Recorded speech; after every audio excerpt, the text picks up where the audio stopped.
Hey guys, it's Scrymind here, bringing you another Warcraft 3 audio commentary.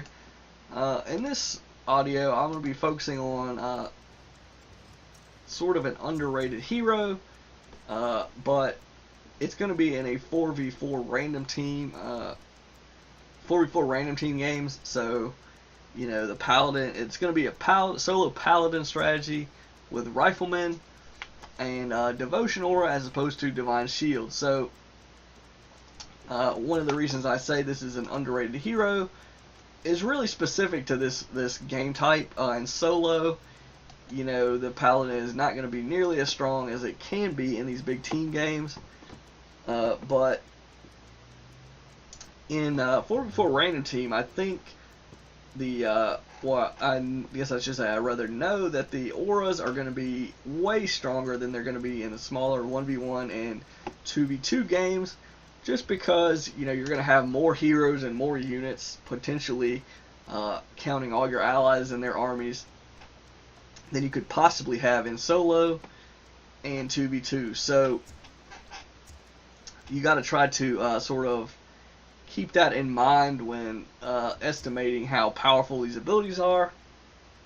So, whereas in solo and 2v2, and to a lesser degree 3v3, the Demon Hunter and the Blade Master are going to be pretty strong, pretty much one of a lot of people would say some of the strongest heroes in the game, the most used heroes for those races usually, in those game types, especially at the pro level. Those heroes are pretty much staples in most strategies, and they're very strong. They do a lot of damage, they have high armor values, and their utility spells make them really difficult to kill. Evasion or Windwalk make them incredibly difficult to secure kills against when you add in the fact that they have 5 armor to start with, and they are agility, so they're not really slow, and stuff like that. So really strong, and their damage output is just really high also, which means, it almost looks like they don't have a really big weakness, but in big team games, their weakness sort of is exposed, and that weakness is their abilities don't really scale well with these big fights. Like, Critical Strike is going to give you that bonus damage, regardless of how many units you or the opponent has.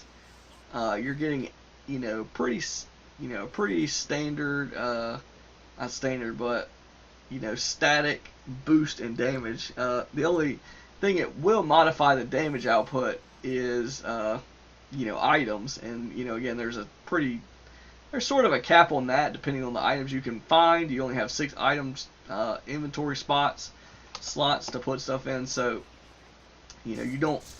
there's sort of a limit on what you can get out of Critical Strike as compared to, say, Endurance Aura or True Shot Aura, something like that. So that's why I think these auras are really strong in 4v4.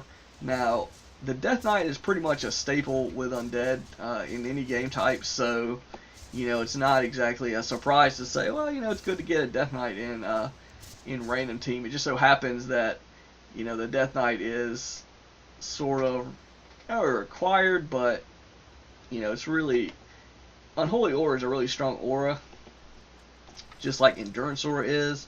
So, and the Death Knight has fast movement speed. It has all sorts of good stuff that make the Death Knight one of the ideal hero choices, even in solo. But the Paladin or solo Paladin is really not something you're going to want to do in 1v1.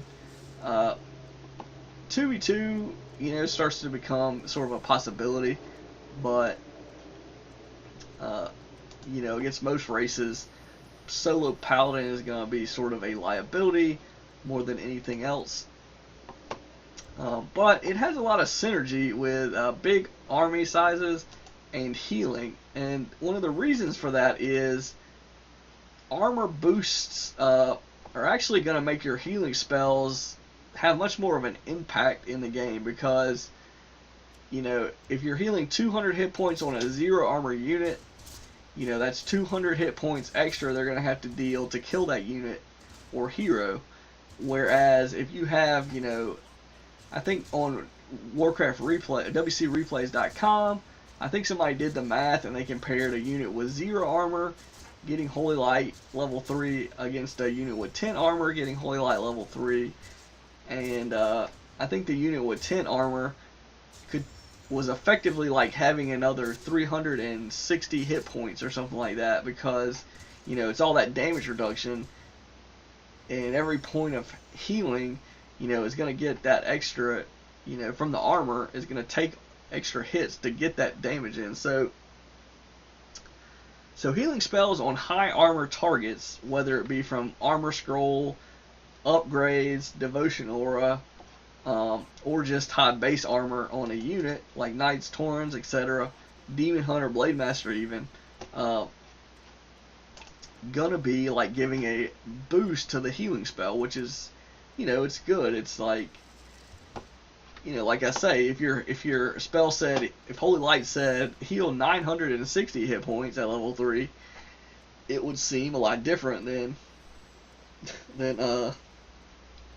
600. It would seem a lot better on a lot of units, like on, you know, on a Torrent or on a high level Torrent Chieftain or something like that. You know, if you could just instantly heal that up to like full health from, you know, almost no health, then, you know, it's gonna seem better. So obviously, it's gonna be great to get that boost, and yeah, so that's sort of the strategy behind me going for this devotion aura. I'm actually also going to add priests and mortars. Like I say, the priests are going to be more healing to, you know, take advantage of the extra armor. So this strategy is really for the paladin. This is really a support strategy because, you know, it has some weaknesses. One of the main weaknesses is this is going to be a slow moving army. You know, whenever I'm not around my undead ally or the orc ally, if he's got endurance aura, you know, riflemen, paladin, mortar teams, priests, all pretty slow units, so I can't just zip around the map. So positioning is going to be pretty important. I like to go for rifles over footmen for the mere fact that, you know, I don't want to be relying on, really try to limit my weaknesses. And one big weakness that can come up a lot of times is if you don't have anti-air units, or enough anti-air units to deal with certain kinds of armies, like mass wind riders, frost worms, stuff like that. You know, they can come out at certain timings, and if you're rolling with, like, you know, a bunch of footmen and casters, it's like you can't even fight that army. So if they decide to, you know, come at your main base with like 6 wind riders, and you don't have, you maybe have a couple of sorks or a couple of priests, a paladin, obviously you're not going to have, you're not going to be able to defend your main base. So, you know, then you're stuck hoping you have an ally who has an army that can defend you from that, and then you're going to have to hope that they TP, that you can convince them to defend you, and then you're also going to have to hope that they can do it in such a way where the enemy doesn't just fly away to a different base, and then, you know, they've wasted their TP or something, and, you know, not really done anything. So, you know, you don't really want to be a liability that way. So that's why I sort of prefer riflemen. You know, ranged units, you know, a little bit easier to maybe position them. You know, I won't have to fight all these towers. Now, defend will be pretty decent, but this is really a bad engagement. We really shouldn't have been over here. Should have just crept, honestly, but I thought we would be able to fight them there, but his base is really well set up. He already had a tower, and his ally has a ton of footmen. So, and rifles and archers are not ideal fighting footmen and fiends, especially near towers and blight. And a tome of relics, so that was just really silly of us to push in here, especially how the game was set up. Now, Teal did start to come over here to defend, sort of leaving them maybe weak on the left side, but all in all, I'd say that was a bad choice to do that, but I think I only lost one rifleman, so I did use a healing scroll, an armor scroll, and a town portal, so it wasn't without its costs to do that, but either way. So yeah, like I was saying though, the armor is going to really be beneficial. It's going to hit everything around your paladin. That aura, it's not restricted to just melee units, just heroes, just casters, just it's not restricted. So you know everything around the paladin is going to get that boost, which makes it very useful in big team battles, standing fights. Your sustainability for your army is just going to be boosted immensely once you get priests, and especially if you get inner fire and they don't counter it. You start throwing inner fire with level 3 devotion aura, and you're giving like 9.5 extra armor to a unit, and then it's like, you know, it's can be very difficult to kill units in that scenario, especially with all the healing. Also, statues to heal, priests to heal, paladin and death knight to heal. Very strong combination. Then even Spirit Link is going to work really well with those spells also, or those skills. You know, the armor boost, spreading all the damage out.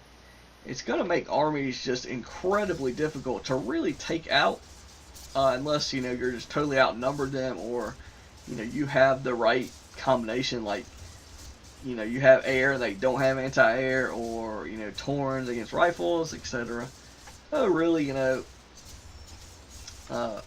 another weakness of the strategy, though, is it's a lot harder to, you know, maybe arguably harder to carry, sort of carry a game than maybe, say, Undead with tier 3. Ooh, excuse me, and Undead with mass leveled heroes and tier 3 air, you know, and fiends that can run around, you know, if they catch somebody alone, do all sorts of stuff, you know, hero nuke, hit and run nuke, etc., doing all this and that. So it's you know, with a paladin you don't have that DPS potential unless they're undead and you can holy light, but otherwise you don't really have the same sort of potential to, you know, burst something down. You know, the paladin's skills don't stick a unit in place, like no stun. You know, unless you have sword with slow, you're not really going to have a whole lot of any sort of thing to limit their mobility. I noticed we won that one, but and the strategy was pretty effective there. Even though we did lose that one battle, that was more of an army size issue than anything else. My ally, he lost like at least 2, maybe 3 archers. I think he lost 3 archers creeping. Now, archers aren't exactly the best units, like I say, against fiends and footmen and towers. So, you know, I don't think those 3 archers would have tipped the scales, really, per se. But anyway, let's see.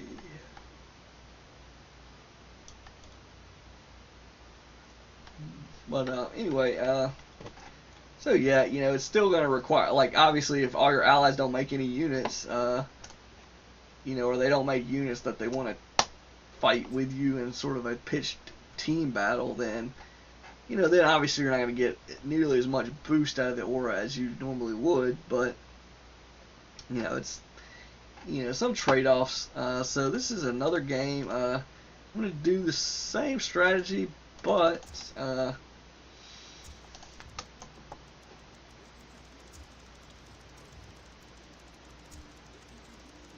instead of pushing the opponent, I'm going to creep a lot. And there actually was an AFK guy on their team, which no lack of scouting really didn't reveal to us, sadly. But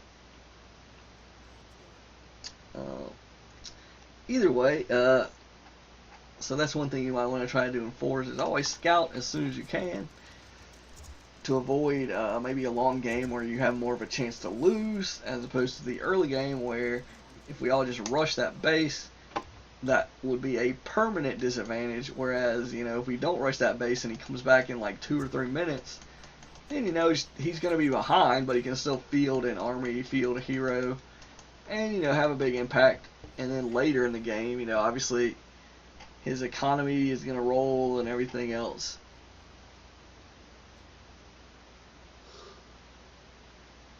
So you really want to deal with AFK people as fast as you can on the other team, or, you know, just you can rush any of them really. They're still going to be sort of hurt from an AFK ally regardless of which base you push. Though obviously the undead base of the AFK guy is going to be the easiest target there, but we don't actually know that's what's going on. But yeah, the Paladin is, I think he's a pretty strong hero in fours. With Devotion Aura, now the one trade-off is if you go Devotion Aura, you're going to be skipping Divine Shield, which is a pretty, it's a pretty strong spell. You know, free invulnerability potions essentially, or, you know, divine potions almost. I think the divine potion, I don't know if level 3 Divine Shield is the same duration as a Divinity Potion, but it's a ton of time. I think it's like 45 seconds at level 3, so not to discount Divine Shield, but if you just micro your hero and keep positioning well, don't get caught out of position and get your hero sniped, you know, you can otherwise mitigate the lack of Divine Shield and you know, not really be punished as much by it.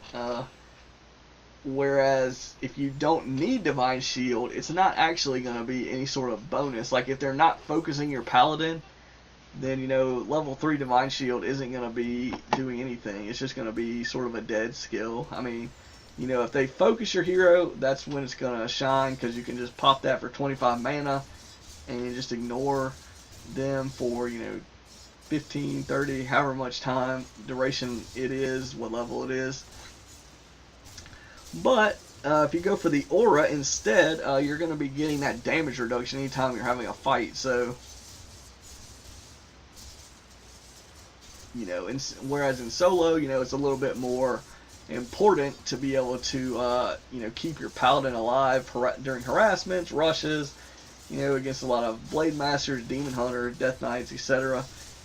You're going to be facing a lot of pressure, so a little bit risky to skip Divine Shield in a lot of circumstances. I mean, you know, maybe just get 1 point of Divine Shield, and then you can get the aura. And but in fours, I would recommend trying as hard as you can to just get the aura and just micro better on your hero, so you don't need Divine Shield, hopefully. Or, you know, if you see them starting to focus you a bunch and you hit level 4 or even 3, you know, maybe invest 1 point into the Divine Shield. You know, maybe have all 3 abilities, Holy Light, Divine Shield, and Aura. You're going to be, you know, weakened. The abilities aren't going to be as strong at level 1, obviously, but, you know, it does give you a lot of versatility. If they see you have Devotion Aura, they're probably going to assume you don't have Divine Shield, which, you know, could lead them to focus you. And then once you pop Divine Shield, then it's like, well, they've wasted all that time and they're not going to get the kill, probably. And so that can be sort of a tempo swing. But in sort of raw numbers thing, or in terms of raw numbers, Devotion Aura is probably the more, I guess the word would be, consistent spell to have, because they can't counter it by just not focusing the Paladin. You know, not focusing the Paladin isn't going to do them any good. Really, to counter Devotion Aura, they would want to focus the Paladin, but, you know, then you can counter that by, you know, good positioning, micro, having a heal potion, having even an invulnerability potion for 150 gold. So, but then again, it's kind of similar to saying, well, you just get an armor scroll if you don't have devotional aura. It's like, yeah, that's true. So, but if you have an armor scroll and devotional aura, I mean, that's even, you know, even more armor. So, but anyway, that's pretty one-sided games there. Notice we had pretty much a bunch of anti-air. Yellow didn't really field an army because he was AFK for most of the game, so that was sort of their downfall. They never really had a shot, to be honest, after the first little bit.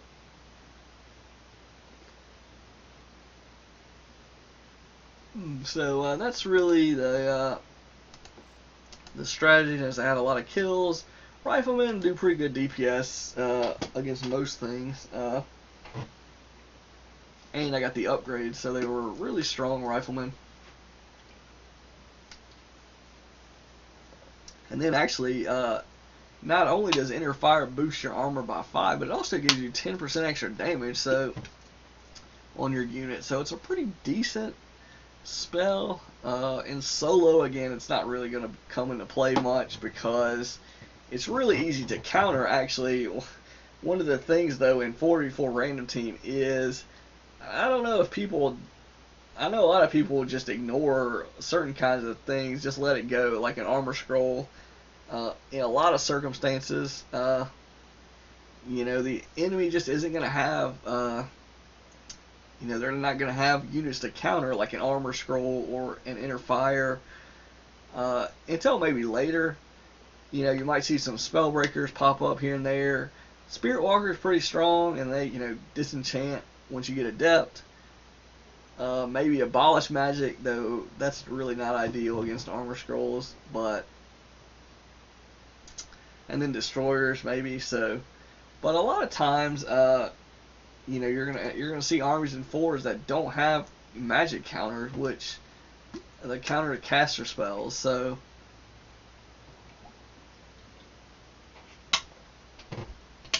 Whereas in 1v1 solo games, and again, you know, you technically don't have to, I would say you don't really have to, for priest,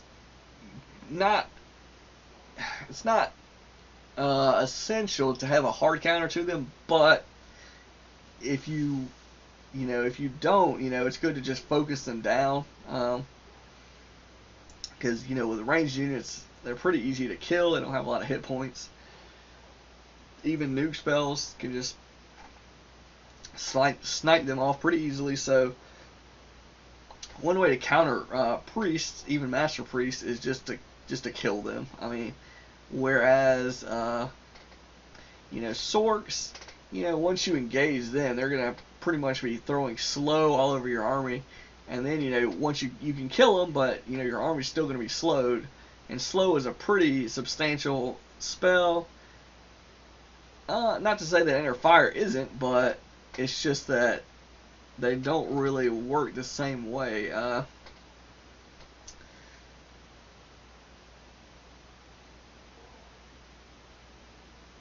know you can say, well, if you kill the priest, they already could have cast inner fire, just like they already could have cast slow, but, you know, the timing's a lot different. Inner fire is a tier 3 spell.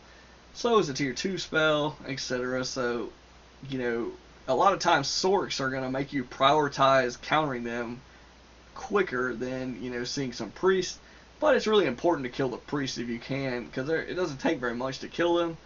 Sort of similar, like, if you can kill statues, like, you need a lot of magic damage to do it really quick. But, you know, if you get a chance to kill a statue against an undead player without too much effort, you know, it's usually good to do that to limit their healing, you know, during and between battles. So, but anyway, the strategy really, I was trying to focus on taking advantage of the aura in big team games, and then sort of the bonus that healing spells get against units with high armor. and I think it went pretty well in those games. Again, not the most competitive games. 4v4 random team is not the most competitive game type from my experiences. Than say solo and 2v2, and to a lesser degree 3v3. But you know, it's sort of, it changes the math on, you know, comparing the heroes between each other, because obviously everybody and their mama would say a demon hunter or a blade master is a better first hero or a better solo hero than a paladin in solo and 2v2 usually. But in 4v4, personally, I would argue that the paladin is better than both of those. You know, not in every circumstance, but you know, overall is just a better hero choice than you know, demon hunter and blade master. So you know, but again, you're relying on your allies actually making an army, which hit or miss. You know, if you're the only one with an army, then obviously you're going to want a demon hunter or a paladin. I mean, not a paladin, a demon hunter or a blade master probably. But you know, if everyone's making an army on your team and you can coordinate, then you're going to want that, or you're going to want those auras. You know, whether it be devotion, unholy, endurance aura. Those are really the big ones. Brilliance aura to a lesser degree. You know, heroes and casters going to get that bonus, but you know, sort of really restricted on that circumstance. And then True Shot also restricted. Vampiric Aura also restricted. So in ranged unit, you know, sort of long term, you're going to prefer ranged units usually to melee, just because ranged units can actually fight air also, whereas ground units can't. So you know, a ranged army is sort of the more standard thing to do. So in that instance, Vampiric Aura slightly below True Shot Aura. And then probably Thorn's Aura is also really low. I don't think that aura is balanced because it's just so weak. But again, the Keeper of the Grove's other skills pretty strong by comparison. So